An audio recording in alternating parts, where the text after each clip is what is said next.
Balitang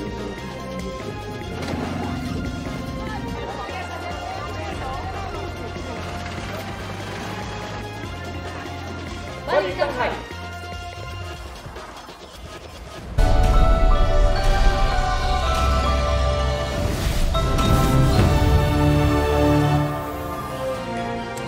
Magandang tanghali po. Oras na para sa maiinit na balita.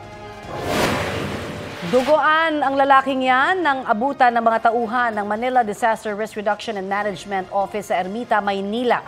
Sinaksak daw siya ng live-in partner sa maselang bahagi ng katawan gamit ang gunting. Kumusta na kaya siya at ano ba ang pinag-awayan nila ng kanyang ka-live-in? Ang buong balita ihatid namin mamaya. Tinatulang guilty sa homicide ng isa sa 6 na pulis na botas na akusado sa pagkamatay ni Jemboy Baltazar. Si Jemboy po yung 17 taong gulang na lalaki na napatay ng mga pulis na botas dahil sa mistaken identity. Sa 6 na pulis na kinasuhan sa korte, tanging si Police Staff Sergeant Jerry Maliban ang hinatulang guilty sa kasong homicide. Acquitted naman si Police Staff Sergeant Antonio Bugayong Jr., ang mga natitirang 4 na pulis hinatulan naman ng guilty sa kasong illegal discharge of firearms. Agosto noong nakarang taon nang mapatay ang binata na mangingisda sana sa barangay NBBS Kaunlaran. Napagkamalan daw siyang suspect sa isang pamamaril na nangyari noon sa lugar. Ang iba pang detalye ng bagong-bagong balitang yan ng pagbaba ng hatol, ihahatid namin maya-maya lang. Sa ibang balita, problemado ang ilang magsasaka sa korte dahil sa kakulangan sa supply ng tubig sa ilang taniman dahil sa mainit na panahon. Katulad na lang ng ilang maisan sa Gamo, Isabela. Reklamo ng ilang magsasaka, malaking bahagi ng kanilang maisan ang natuyo dahil sa init at kawalan ng ulan. Maliliit ang mga butil at kakaunti lamang ang naging bunga ng mga tanim na mais. Hiling nila na mabigyan sila ng ayudang binhi, abono at iba pang tulong mula sa gobyerno. Ang Department of Agriculture planong mamahagi ng mga water pump. Sa Lawag, Ilocos Norte naman, hindi na rin lumalaki ang mga bunga ng tanim na mais dahil sa kakulangan ng patubig. Kulang din daw ang tubig sa balon na kanilang pinagkukunan sa irigasyon. Napipilitan ang ilang magsasaka na anihin na ang kanilang mga pananim.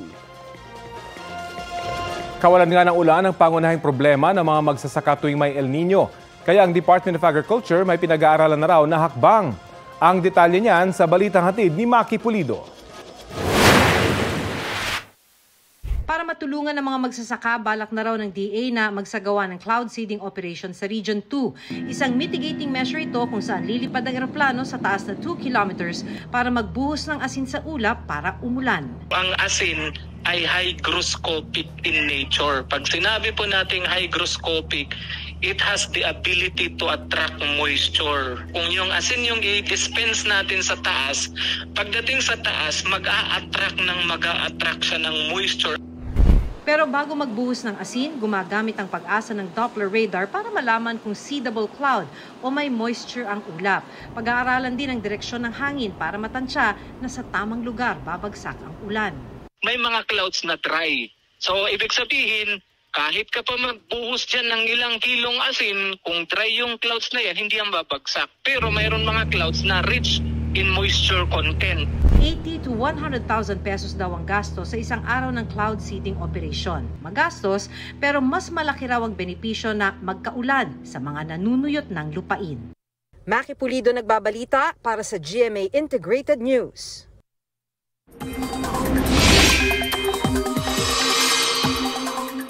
Mga kapuso, malaking bahagi pa rin po ng bansa ang magkakaroon ng maayos na panahon at mababang tsansa ng ulan ngayong pong Martes.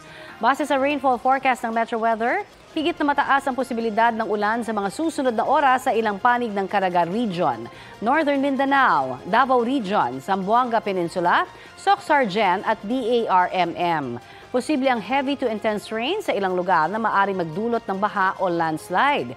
Uulanin din ang ilang panig ng Northern Luzon, Aurora, Quezon, Mindoro, Bicol Region at Visayas. Mababa naman ang tsansa ng ulan ngayong pong araw dito sa Metro Manila.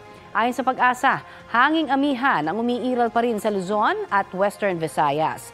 Mga local thunderstorm naman at ulang dulot ng easterlies ang nakakaapekto sa malaking bahagi ng Visayas at Mindanao. Ang Davao Region uulanin din dahil sa trough o extension ng isang low pressure area. Lubhang malayo at hindi papasok sa Philippine Area of Responsibility ang nasabing LPA. Hindi rin ito inaasahang magiging bagyo. Kumpara kahapon, mababa po ngayon ang water level sa Angat, Ipo, Lamesa, Ambuklao, San Roque, Pantabangan, Magat at Caliraya Reservoirs. Bahagya namang tumaas ang tubig sa Binga Reservoir. Ngayong araw, umabot sa 14 degrees Celsius ang minimum temperature sa Baguio City, 15 degrees Celsius sa La Trinidad, Benguet, 19 degrees Celsius sa Tanay Rizal at sa Basco, Batanes. Habang 20.9 degrees Celsius ang minimum temperature dito sa Quezon City. Sa kabila po ng lamig, posibleng umakyat sa 41 degrees Celsius ang heat index sa Calapan, Oriental Mindoro. 39 degrees Celsius naman sa Legazpi City, Albay at sa Masbate City. 38 degrees Celsius ang posibleng heat index o damang init sa Virac, Catanduanes, Borongan, Eastern Samar at sa Cotabato City. Maari naman pong umabot sa 35 degrees Celsius ang alinsangan sa Pasay dito sa Metro Manila. Hindi lamang po sa Pilipinas may naloko kaugnay sa tickets para sa Eras Tour ni Taylor Swift sa Singapore. Kaya ang lehitimong ticket seller may ginawa na raw na hakbang. Balitang hatid ni Ian Cruz.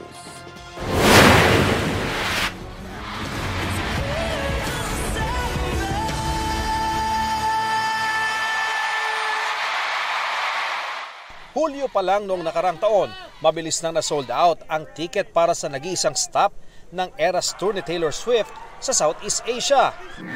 Kaya ang ilang Swifties gaya ni Jenny, hindi niya tunay na pangalan, naghanap ng ibang mapagbibilhan online. Isang kakilala raw ang nagturo sa kanya sa isang lalaking may access daw sa ticket ng Eras Tour sa Singapore sa Marso. At kahit umabot ng 65,000 pesos ang babayaran, pikit mata niya itong pinadala sa lalaki via online banking. Nagpapakita siya ng mga proof ng transactions niya with other people. Tapos may mga nagba-vouch nga sa kanya, even to the point na nagbabanggit pa siya na may mga social media influencers at saka celebrities siyang napagbentahan ng ticket. Makukuha raw ni Jenny ang ticket 2 linggo bago ang concert, pero all is not too well pala. Dahil nang dumating ang takdang petsa, hindi na niya makontakt ang lalaki. Nagsimula na magsipag-comment yung mga bumili din sa kanya. It turns out, madami pala kami. Kaya si Jenny, inireklamo ang lalaki sa NBI Cybercrime Division. Alam naman namin yung risk. Pero dahil nga sa kagustuhan namin manood, dahil fan talaga kami, yun yung napala namin, which is nakakalungkot. Gusto lang naman namin mag-enjoy. Isa rin daw sa mga nabiktima ang sparkle artist na si Sofia Pablo. Base sa kanyang pahayag, may una siyang kausap na reseller pero nagkaproblema ito. Kaya sa lalaking nakatransaksyon din ni Jenny siya, umasang makakakuha ng ticket. Pero matapos makapagbayad, wala rin siyang napala. Ayon sa NBI Cybercrime Division, aabot sa 100 ang nabiktima ng ticket seller. Paalala ng NBI, sa lehitimong ticket office lang bumili ng concert tickets. Ingat po tayo na hindi dahil po may nag-vouch, ibig sabihin totoong tao na po yung nag-vouch, at hindi dahil nagpadala sila ng ID, ibig sabihin sila talaga yun. Pero lumalabas na hindi lang sa Pilipinas nakakaranas ng ticket scam. Ang online marketplace sa Singapore na Carousel, tatanggalin daw ang lahat ng listing ng mga nagbebenta ng Taylor Swift tickets dahil sa pagdami raw ng insidente ng scam. Ian Cruz nagbabalita para sa GMA Integrated News. Top seed ang Binil Blazers matapos ang first round ng NCAA Season 99 Men's Football Tournament. Tinalo nila kahapon ang defending champs na San Beda Red Booters sa score na 1-0. Galing yan sa goal ni Kobe Stewart Del Rosario. Matapos ang kanilang panalo, may 2-0-1 win-loss draw record na ang Blazers. Second seed naman ng Red Booters na may 2-1 record o 2-1-0 record. Third seed ng Emilio Aguinaldo College at sumunod ang Mapua University. Sa Huwebes, February 29, sisimula ng second round ng torneo.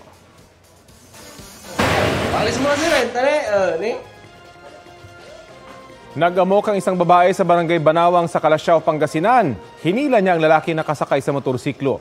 Sinipa pa ang motor at nambato. Kwento ng lalaki na isa palang barangay official, hinarang siya ng babae at biglang umangkas sa kanyang motor. Kinuha pa raw ang susi nito at itinapon. Ayon sa punong barangay, ilang beses na siyang inimbitahan sa barangay hall dahil sa panggugulo pero hindi sumisipot.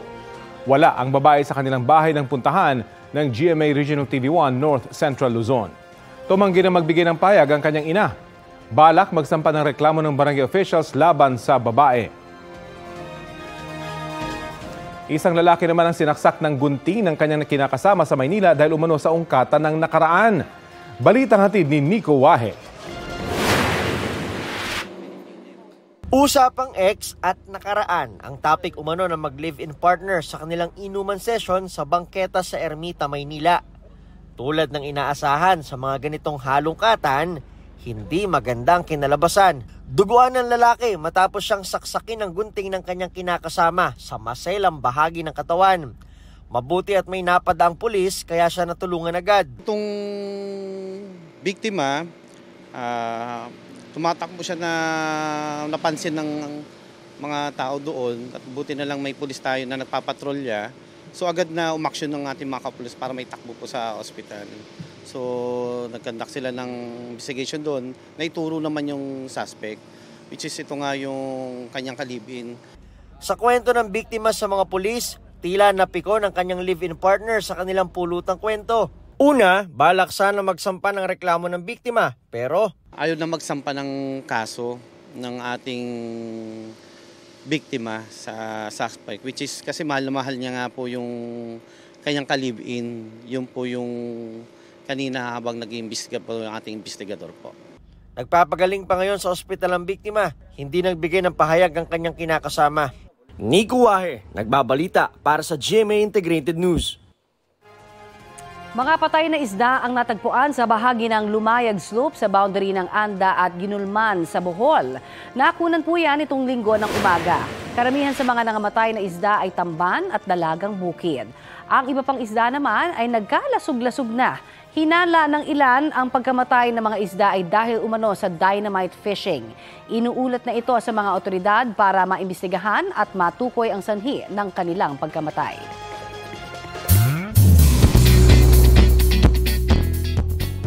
Ngayong I Choose You Tuesday, mga mari at pare, nakapili na si Sparkle actress Sofia Pablo kung saan gagawin ang kanyang pre-debut. Sa Taipei, Taiwan, gagawin ng pre-debut photoshoot ni Sofia na finalize na raw ang lights and sounds para sa event. May food tasting na rin. Secret daw muna kung sino ang performer sa kanyang debut. Ang hint ni Sofia, favorite group niya raw ito. Sa April 10 ang debut ni Sofia.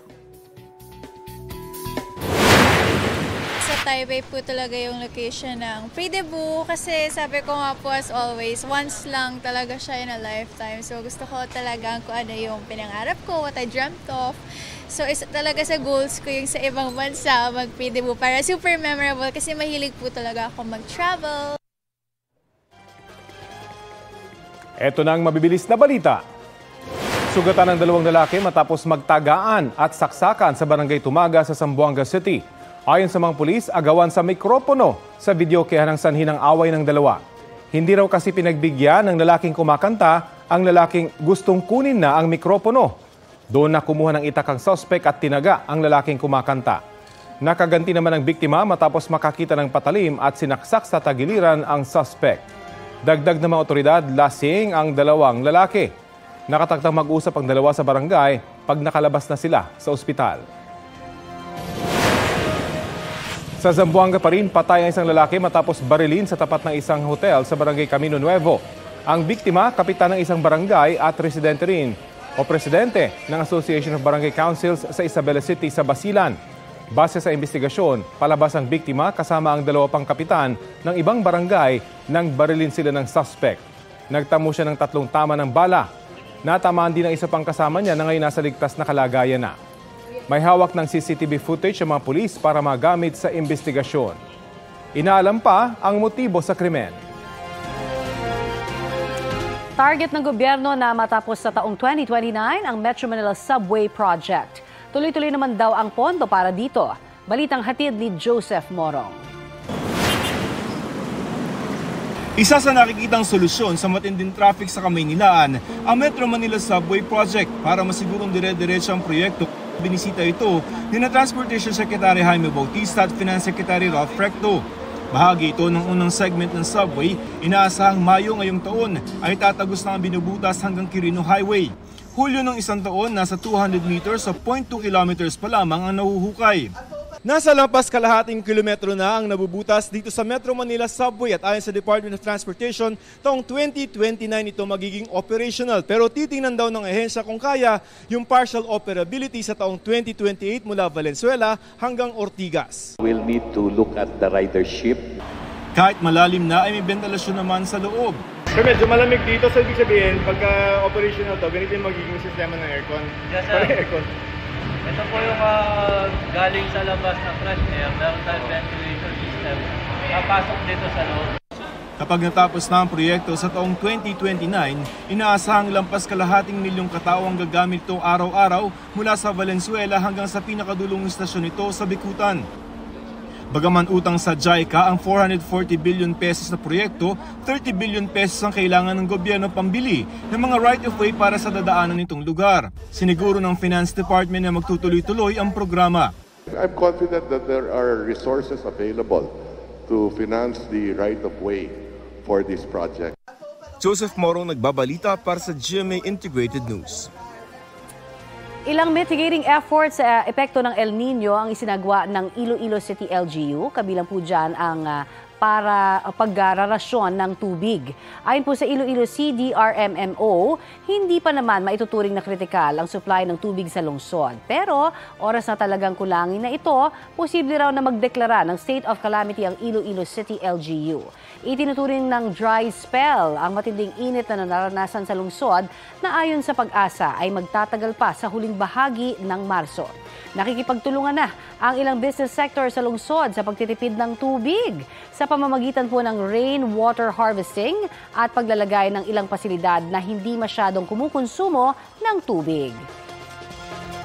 I-adopt na ng House of Representatives ng buong buo ang resolution of both houses number 6 ng Senado na layong amyendahan ang saligang batas.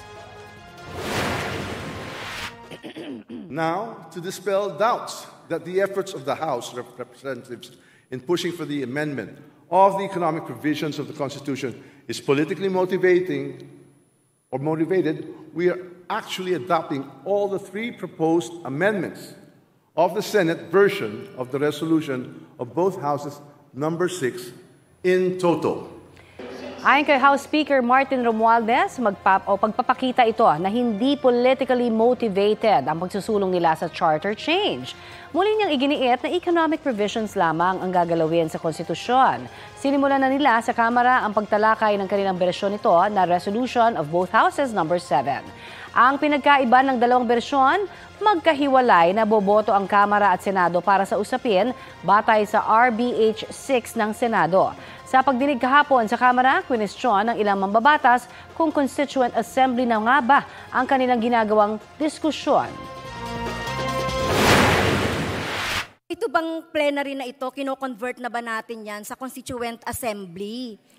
Kasi po, ang daming topic dun sa RBH. If it is simple bill lang, nakalagay sa rule natin, one topic, one bill. This Committee of the Whole can never be considered as a Constituent Assembly.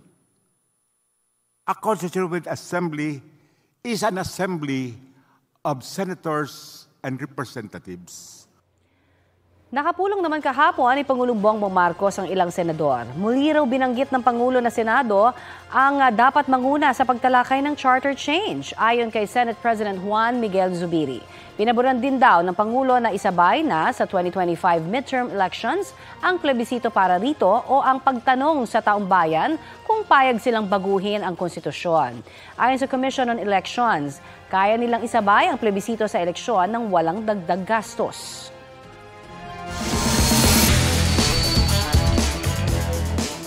May bagong coach ang Philippine Men's National Football Team. Ipinakilala ng Philippine Football Federation si Tom Saintfiet bilang bago nilang coach. Tubong Belgium si Saintfiet. Bago ang Pilipinas, naging coach siya ng Gambia National Team kung saan naitaas niya ang world ranking ng koponan mula 172 hanggang maging 117 bago siya umalis. Sabi ni Saintfiet, maaasahan na tututukan niya ang mga homegrown player. Goal din daw niyang makapasok ang Pilipinas sa World Cup sa 2026 at 2030. Kasalukuyan naghahanda ang national team para sa World Cup qualifier sa March 26 sa Iraq. Hindi lang pampalakasan, makakalikasan din ang Paris 2024 Olympics. Gawa kasi sa 100 toneladang plastic na basura ang nasa 11,000 upuan na gagamitin sa 2 venue. Hinihiwalay ang mga plastic tsaka nililinis at dinudurog para maging ground materials. Sa pamamagitan po ng thermocompression technique, ginagawa itong mga panel para sa paggawa ng furniture. Ayon sa organizers, layo nilang bawasan ang carbon footprint ng Paris Olympics.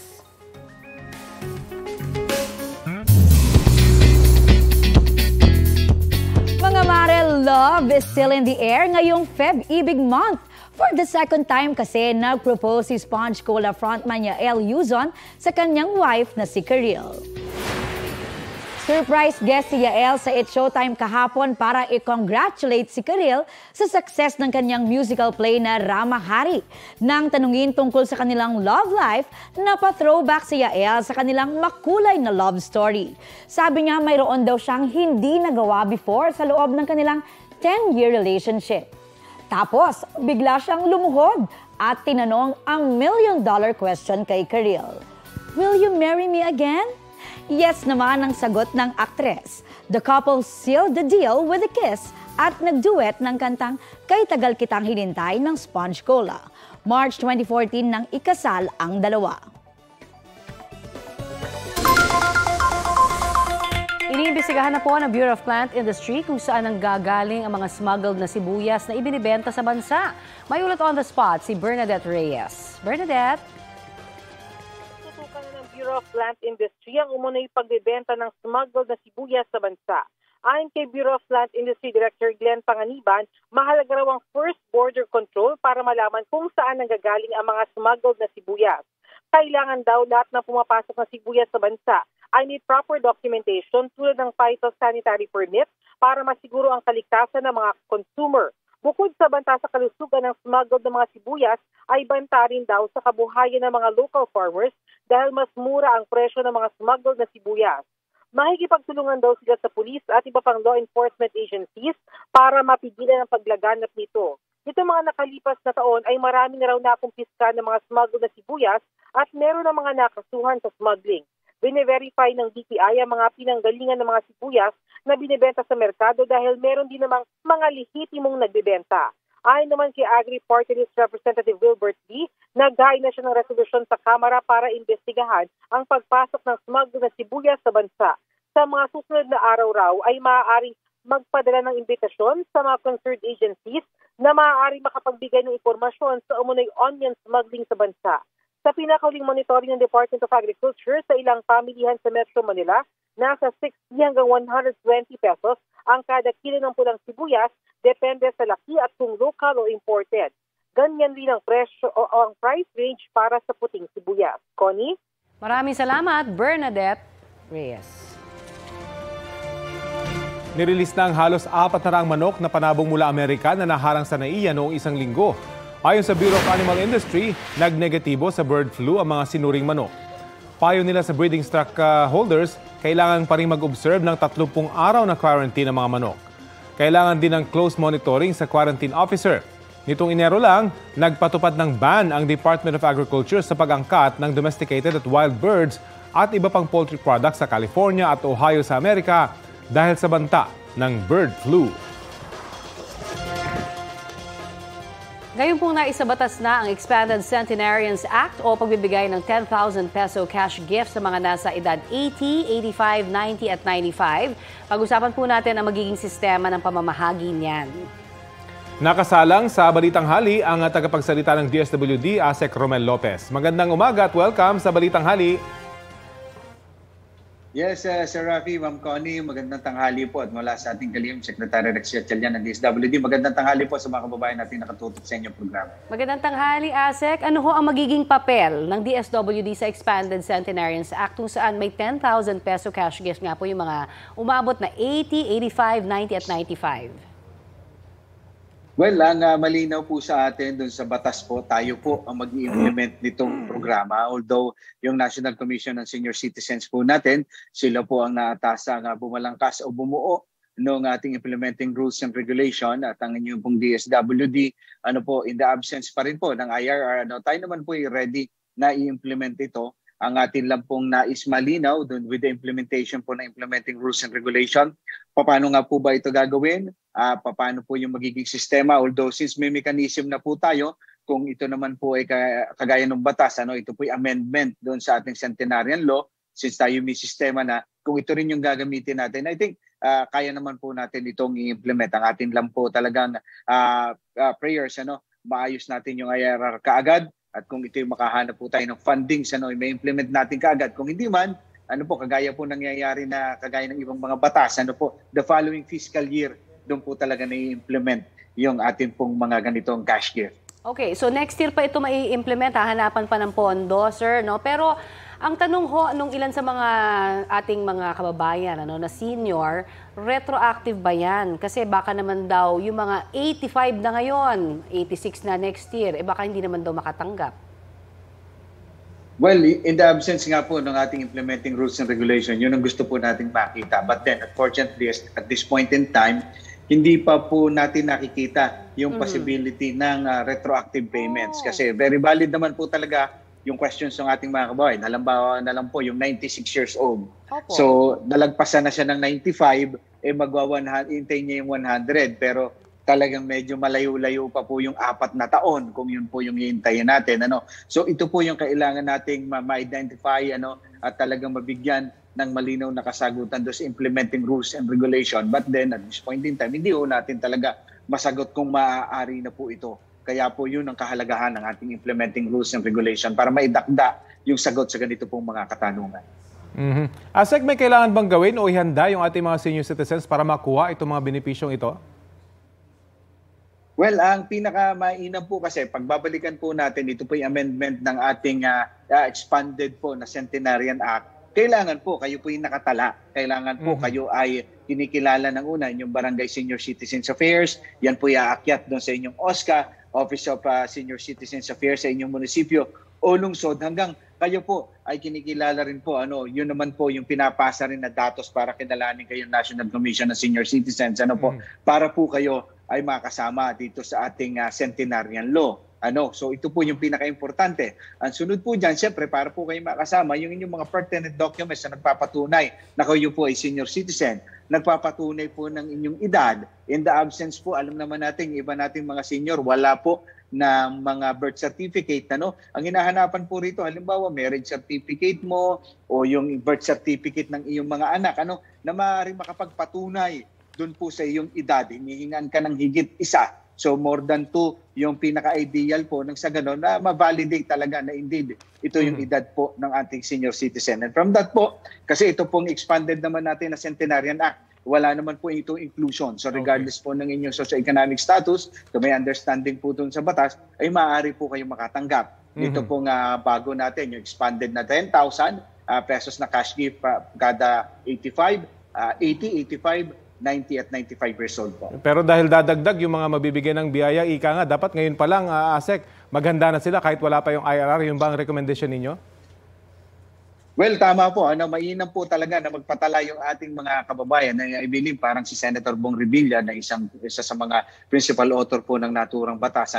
Ayun din po yung ini-encourage sa ating mga kababayan na magpatala. Na sa ganon, talagang doon po mag-umpisa yung inyo pong availment ng mga programa ng gobyerno na para po talaga sa inyo. Kasi uno po, mahihirapan po talaga tayong implement ito kung wala pong supporting documents na magpapatunay una na kayo po yun ng inyo pong edad. So kahit entitled po kayo, kung hindi naman kayo properly vetted, kung hindi naman po na-process ang inyong mga dokumento, baka hindi nyo po ma-avail itong ating programa na napakasayang naman. Naku, maraming ganitong programa na hindi na-avail dahil hindi lang kakulang lang sa mga dokumento. Maraming salamat sa iyo, ASEC Romel Lopez ng DSWD.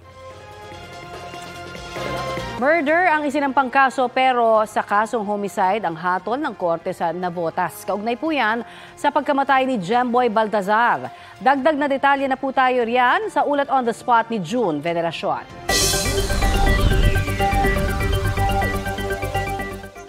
Connie, 6 na buwan makaraan ng pagpatay sa menor de edad na si Jemboy Baltazar ay hinatulan na ng korte ang 6 na dating pulis na akusado sa kaso. Napatunayang guilty sa homicide ng Navotas City RTC Branch 286 si Police Staff Sergeant Jerry Maliban. Sa kanyang baril daw kasi nanggaling ang bala na nakapatay kay Jemboy. Pero wala raw elemento ng murder dahil hindi planado ni Maliban ang kanyang ginawa. Nasentensyahan siya na makulong ng 4 hanggang 6 na taon at pinagbabayad ng kabuuang 100,000 pesos sa pamilya ni Jemboy. Nagpababa daw sa sentensya ni Maliban ang kanyang voluntaryong pagsuko at nung araw na nangyari ang krimen ay ginagampanan niya ang kanyang tungkulin bilang pulis. Guilty naman sa illegal discharge of firearms sina Police Executive Master Sergeant Roberto Balais Jr., Police Staff Sergeant Nico Pines Esquelon, Police Corporal Edmard Jade Blanco at Patrolman Benedict Mangada. Sa tubig lang daw kasi nagpaputok ang 4. Acquitted naman si Police Staff Sergeant Antonio Bugayong Jr. dahil wala siyang kinalaman sa kasong murder. Ayon sa korte, walang conspiracy na nangyari sa pagitan ng mga akusado. Si Jemboy ay napatay sa police operation ng mapagkamalang sospek sa krimen. Sabi ng korte, naiwasan sana ang nangyari kay Jemboy kung naghulos dili lamang ang mga pulis, pero ang nangyari ang hot pursuit operation ng mga pulis ay nauwi sa trahedya. Sinusubukan namin kunin ang panig ng 6 na dating pulis pero tumanggi sila.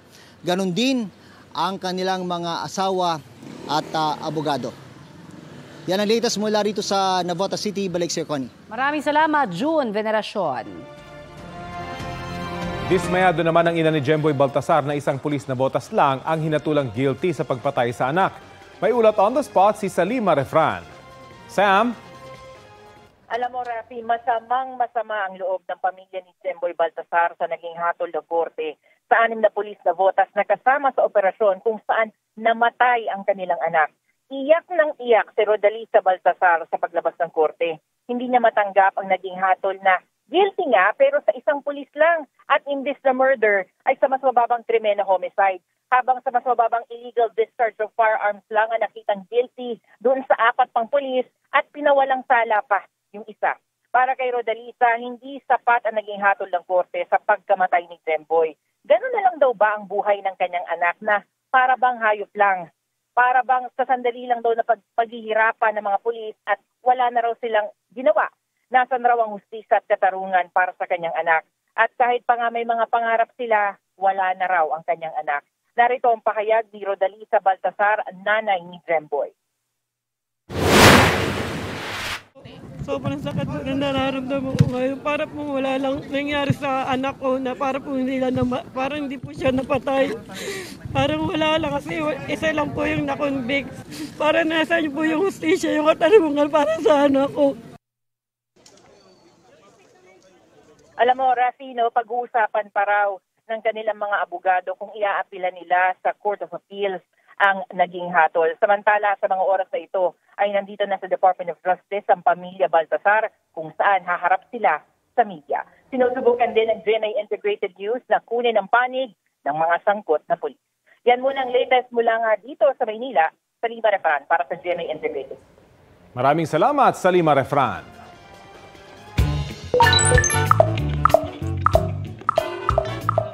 Isinusulong po sa Kamara na dagdagan ang minimum wage ng hanggang 350 piso.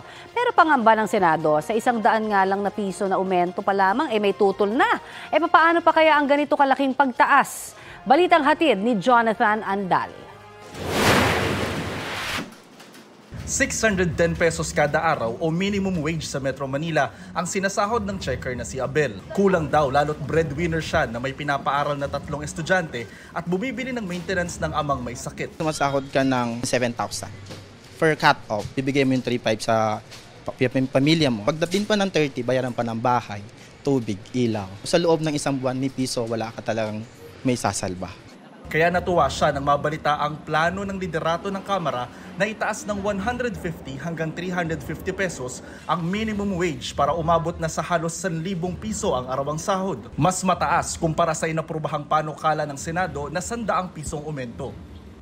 Ayon kay House Majority Leader Manuel Jose Dalipe, sinabi ng mga kapwa niya mambabatas na kulang ang panukala ng Senado, lalo't may mga manggagawang nahihirapang tugunan ng kanilang mga pangangailangan. Kaya utos daw ni Speaker Martin Romualdez alamin kung paano mapapalaki ang nauuwing sweldo ng mga manggagawa sa pamamagitan ng batas o pagbabago sa mekanismo ng Regional Wage Board. Pero sabi ng mga senador, kung sa 100 piso pa lang na panukalang aumento marami nang tumututol, paano pa kaya sa 350 pesos? Anything that can alleviate the plight of the working class should be taken into consideration. Ang tanong na lang, kakayanin ba ito? Pero siyempre, dapat isipin din natin yung ating mga employer. Baka naman ma-bankrupt na sila. At the end of the day, mag-uusap pa rin yan. Lamig lang ang ulo ng lahat at yung mga employer, relax. At hindi namin kayo pababayaan. Ano naman kaya ang masasabi ng mga negosyante? Tataas ang presyo. Kasi we cannot cover our costs. Hindi kaya talaga.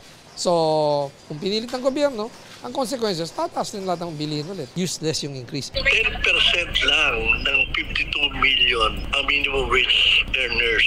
The rest, hindi naman makakatanggap na aumento. Yung mga yun, kasama sa hirap yun pag nagka-inflation. Nauna nang sinabi ni Iloilo Representative Janet Garin, kaya ang 350 pesos na aumento sa sahod kung babaguhin ang economic provision ng konstitusyon at papayagan ang mga banyagang negosyante na mamuhunan sa Pilipinas ng 100%.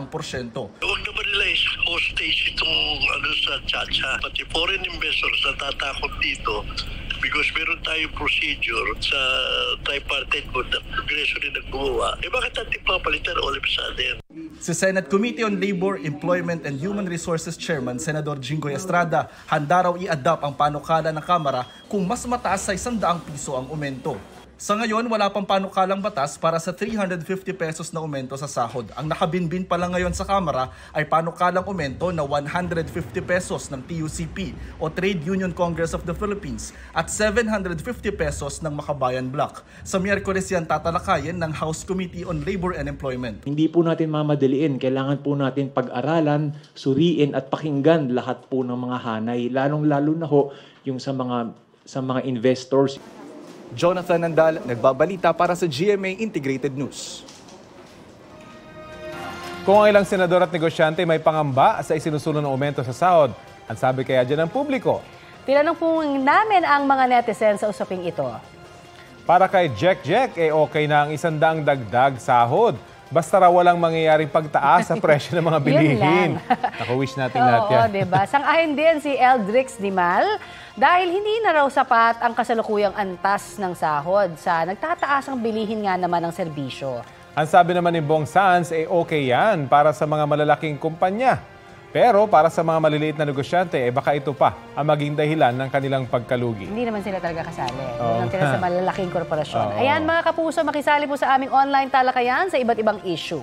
Kung may nais din po kayong maibalita sa inyong lugar, mag-PM na sa Facebook page ng Balitang Halik. Binigyang pagkilala ang isang pulis sa Imus, Cavite na nakitang sinasaktan ng isang babaeng motorista sa isa pong viral video. Ginawaran ng Certificate of Commendation ng National Police Commission Region 4A si Police Staff Sergeant Philip Andrew Garingo ng Imus Component Police. Para raw yan sa pananatili niyang kalmado sa kabila po ng pananampal at pagmumura sa kanya ng babaeng motorista. Nangyari ang insidente noong February 5 nang hulihin nila ang babae na sangkot sa isang aksidente. Napag-alaman ding nakainom ang babae noong araw na yon. Humingi naman na raw ng tawad ang babae sa pulis nang bisitahin siya sa kulungan. Sabi po ng NAPOLCOM, dapat tularan at gawing ehemplo si Garingo. Mabibilis na balita po tayo. 2 patay at nasa 14 ang sugatan matapos mahulog at bumaliktad sa ginagawang drainage ang isang pickup sa General Santos City. Ayon sa investigasyon, nakatulog umano ang driver ng pickup. Agad namang nadala sa ospital ang mga sugatang biktima, kabilang na ang isang sanggol na 2 buwang gulang. Walang pahayag ang driver ng pickup. Hindi na rin magsasampa ng kaso laban sa kanya ang mga kaanak ng mga nasawing biktima. Nahuli kamang pamamaril sa isang lalaki sa Quiapo sa Maynila. Naglalakad ang biktima nang lapitan siya ng suspect at barilin. Nakatakas ang suspect sakay ng motorsiklo. Patay ang biktima matapos magtamo ng tama ng bala sa ulo. Batay sa impormasyon ng mga kaanak sa pulisya, tinitinang anggulo ngayon ang away sa pamilya o negosyo.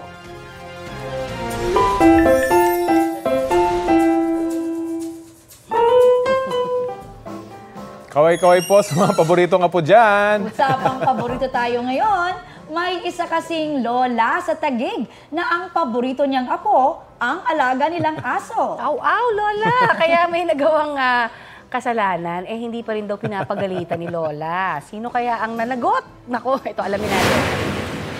Salalang pa namin na nagwawasak-wasak ka dyan. Yan po ang pagdadabog ng fur parent na si Nico ay matapos kampihan ng kanyang tiyahin ang 11th-month-old na Shih Tzu na si Lexi. Nakasira kasi si Lexi ng syringe na ginagamit sa pagpapainom ng vitamins niya at isang lip tint. Aba, imbis na pagalitan, mas kinampihan pa raw ni Lola Ceredonia, si Lexi, na itinuturing niyang paboritong apo. Close raw kasi talaga ang dalawa. Banding din daw nila ang tumambay at magkwentuhan. Ngayon, may mahigit 700,000 views na yan sa TikTok. Kaya, trending! Ang cute naman talaga. Ayan, ito po ang Balitang Hali. Bahagi po kami ng mas malaking misyon. Ako po si Connie Sison. Rafi Tima po. Kasama niyo rin po ako, Aubrey Carampen. Para sa mas malawak na paglilingkod sa bayan. Mula sa GMA Integrated News, ang News Authority ng Filipino. Kapuso, para sa mga maiinit na balita, mag-subscribe sa GMA Integrated News sa YouTube.